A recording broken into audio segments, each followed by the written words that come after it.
Let me do this for the second time. Oh man. My memory here lately is just, I don't know what's going on. I did the news, all of it. And then when I went to download it from the camera to the computer, it wasn't there. So then I got to look at the camera. I forgot to hit the record button. So I got to do it all over. Oh, Lord help me. Morning coffee. Oh, coffee tastes so good in the morning. One of the news articles that I'm going to tell you about, I'm not going to read the normal news, I don't think. It's just, I think people are getting kind of sick of it. Same old, same old. It's always the same old, same old. You know, unruly kids living with parents, drunken drivers, drunken golf cart operators, people that break probation, people get pulled over and get arrested for a suspended license. It's the same old stuff every day. Lake Sumter Landing news updates. 2 stores are going to be closing their doors. And if my camera, it kind of looks like it's a little crooked. Is it?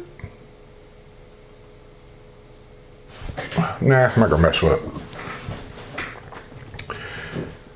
The one store has been there for 15 years, and it's a pretty popular place. I've been there many times. It sits right next to the car rental company called Subway. Subway's been there for a long time. They got a very nice outdoor seating area, and many times that I've been there, I've either picked up a car or I've dropped off a car right there.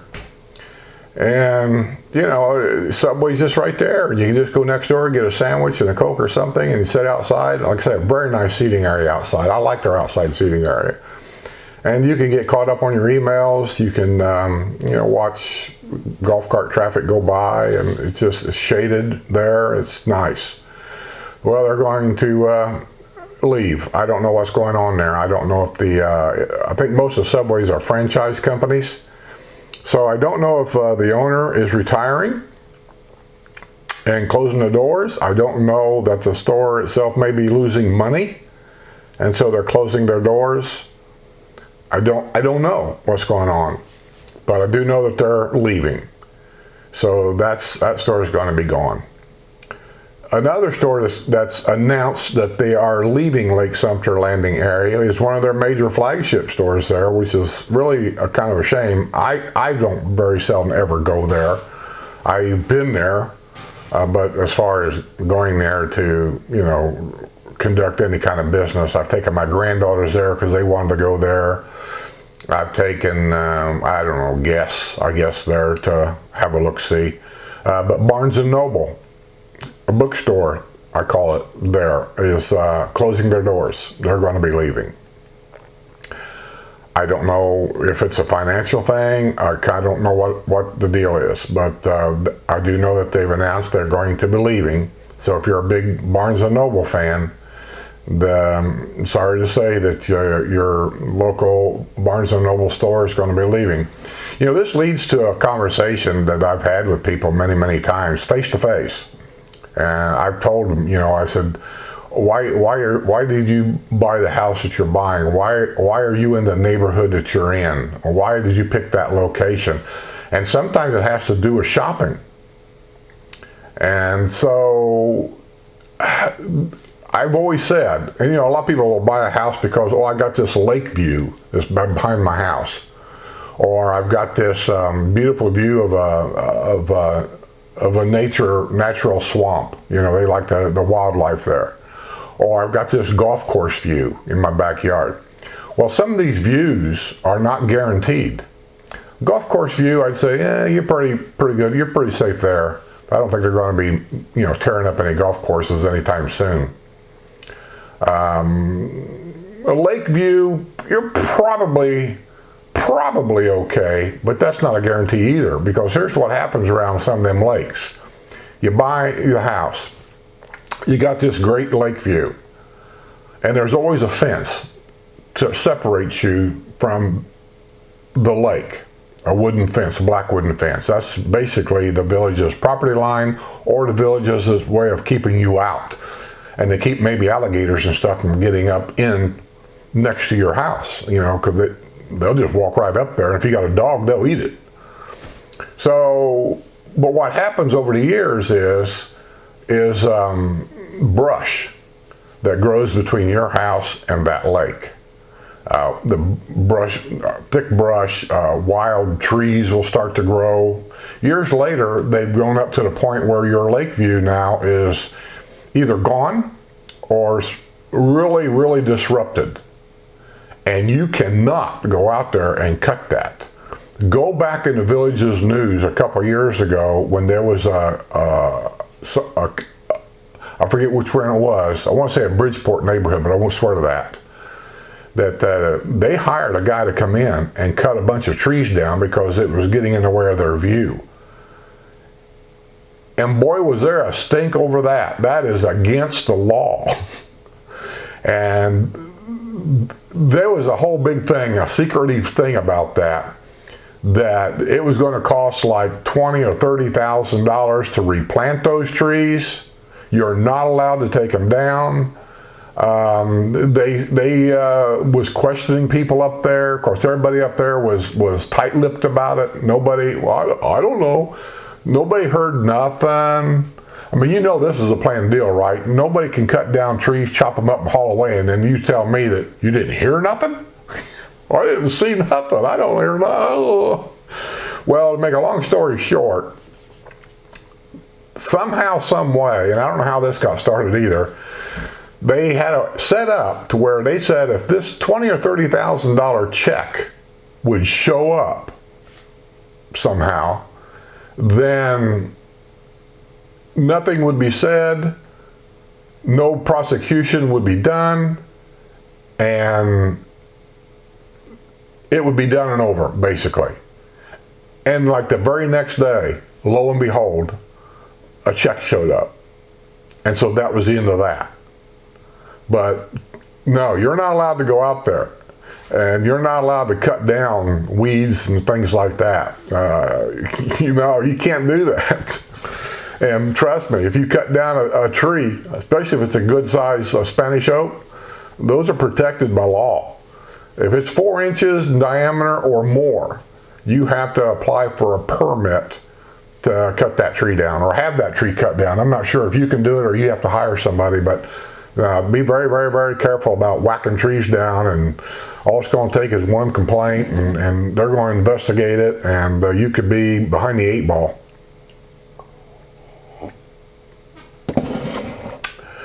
So Barnes & Noble is going to be gone. Sorry.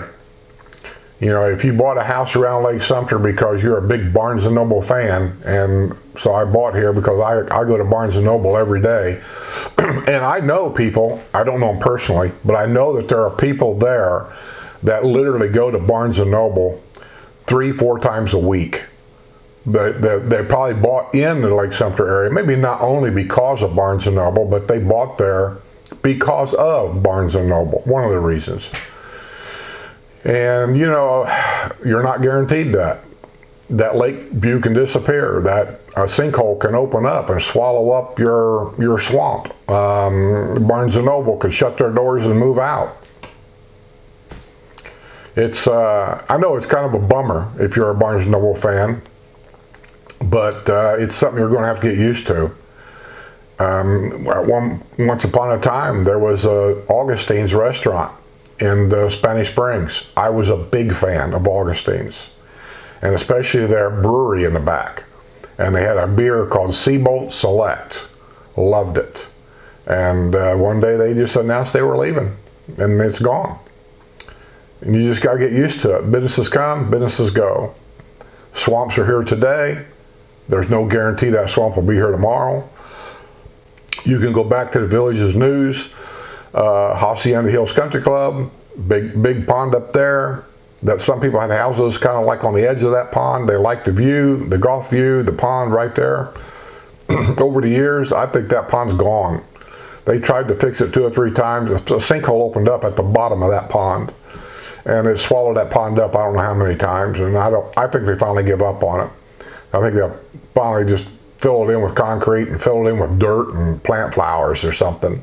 But it's gone, and there's no guarantee that when you buy a house on a lake or a pond or anything else, that view that you're paying a high dollar for, there's no guarantee in any paperwork you got that guarantees that view will be there tomorrow. So just know that. And Subway's going to be gone. Well, you know, once upon a time there was a place up there, I believe it was called a tea plantation. It was like I've been in there once. We was going to go in there once for lunch, Sue and I, because I've never been there. And went inside, and back in the corner were some tables, and there was some ladies sitting back there having tea, and I don't know what they were crumpets, I don't know, finger sandwiches or something. And I told Sis, let's go. It was not a place for me. That place closed its doors. Today it's called the Flying Biscuit. I don't know what a Flying Biscuit is. Sue and Deb went there and reviewed it. I've never been inside. I couldn't tell you from a man's perspective what kind of food was there or anything else. But just know that businesses come and businesses go. And just like in any town, that's just the way it is. So with that being said, that's the latest and greatest news. Most of it from the Lake Sumter Landing area. Sorry to see them two businesses go. But adios, they're going to be gone. So until then, I'm going to get out of here. And just tell you it's a beautiful day outside, probably 90. It's breezy today. A lot of white puffy clouds. I think that's a sign of possible maybe some rain, but we are getting closer and closer to the rainy season. The love bugs are out, not real bad. I've noticed here in my area that it seems like the love bugs are coming out right around dusk is when I see them kind of coming. It looks like they're coming out of the grass to me, right out of the bushes. You can see them hovering around the lower parts of the grass. But or maybe that's where they're going to go at night and hang around. I don't know, but I see them sometimes at night. But in the daytime, you see a few here and there. Not very many. The winners of the Wednesday Night Live, you should have been notified of your prizes being mailed out. All of you should have gotten your tracking numbers by now. There was 2 of them I haven't sent out yet. Both of those were mystery boxes. One of them, I believe, was the extra winner of the last comment of the show, and the other one was, I can't remember. I haven't mailed anything out yet because really what I'm doing, I'm hoping that the stores start reopening at least for a while so we can get some more stuff. I got some stuff I could mail out, but I'm kind of looking for something a little special. But anyway, the other major announcement I'll make, and then I'll end this news video, is that the villages are going to start relaxing things. I believe in the article it said May the 4th. I believe if my memory is correct, there's no guarantee on that, that they were going to start opening recreation centers. Which rec centers, how many, what type rec centers, don't know. And when they open a rec center, whether it be a neighborhood rec center or a regional rec center, does that mean that they're going to be opening their swimming pools again? I don't know. Because in a lot of those cases, rules don't get followed. I mean, if you was to walk up to a pool that's open, and we're supposed to be 6 feet apart, let's say, or whatever, unless there's somebody standing there making sure they only allow so many people in, and they don't allow no more in until some people leave, which they're not going to do that. There's really no way to enforce any of these rules. They just can't. So I don't know what their plan is, but I do know that in the state of Florida, they're going to start relaxing things. I think there are already some beaches, that are already open. I don't know what beaches those are. I do know that in Texas area, lower parts of Texas, I talked to my cousin the other day. And he told me they have reopened some beaches. And he told me that the one beach that they reopened, he went out there the next day just to have a look-see. He said it was packed. He said there was people arm in arm from one another. And that's the problem, isn't it? That you have to control this somehow, some way, and it's tough. My other news doesn't have anything to do with the villages, but I'll relay it out there. That I've had a cousin that's a year younger than me in Greenwood, Indiana, that about a month ago, maybe a little longer than that now, he was diagnosed with the coronavirus. He was having a little problem breathing. I think he went into the hospital. They did whatever they did. He was in there for a little while. I don't know, a week, I don't know, 2 weeks. And then they sent him home. He's doing fine. He recovered. I had an aunt, I believe she was 92, that was in an assisted living home, nursing home, whatever you want to call it. Aunt Marie, she had the coronavirus. Come to find out, one of the health workers inside this assisted living home was the carrier. And my Aunt Marie got it. She fought it for a long time. They thought she was getting better because she was sitting up and eating on her own and talking. And then shortly after that, she took a turn for the worst and she didn't make it. So Aunt Marie's gone. My dad's youngest sister, which is actually the last survivor of that generation of the Smith family. There was Uncle Ralph, my dad's brother, he's gone. My other dad's brother, Bill, he's gone. And then, of course, my father died a couple years ago. He's gone.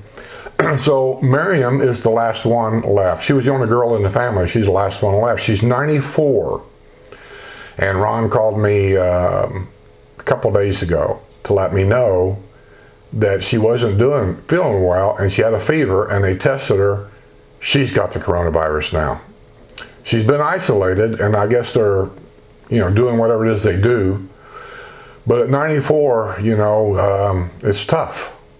And so we wish her well. So with that, I wish all of you well. And I'll see all of you on the other side.